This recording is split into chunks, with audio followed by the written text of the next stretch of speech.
Brilliance Audio presents the unabridged recording of Barbecue and Bad News by Nancy Naigle, performed by Shannon McManus. Chapter 1. What now? Savannah pulled her gaze from the flashing blue lights in her rearview mirror back to the speedometer. 7 over? Seriously? Traffic heading south out of D.C. had been a nightmare. Not that it was ever good, but today had been worse than normal. Or maybe it just seemed that way because she was headed where she didn't want to go. She hadn't been back to her hometown in, well, a long time, and that had been just fine by her.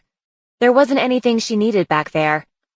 She'd been perfectly happy leaving all those memories back in Bell's Corner, but when Aunt Kathy called out of the blue, hearing her voice, sounding like the old Aunt Kathy, who used to be like a second mom to Savannah before everything went haywire in Bell's Corner, had made it hard to say no to her request that she come back for the wedding.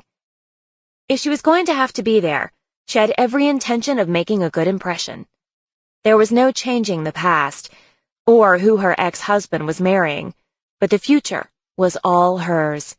At least that was what Evelyn Biggins, her best friend and her boss at GetItNowNews.com, was always telling her. Savannah had padded her travel time by 2 hours to compensate for the summer traffic. Once the interstate exits started getting farther and farther apart, the traffic had thinned out too, and she'd thought it was going to be smooth sailing all the way to Bell's Corner, North Carolina. Fat chance.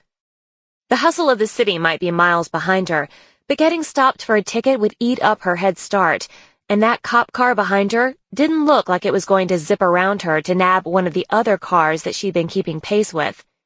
"Please keep going," she said as she eased off to the shoulder. No such luck.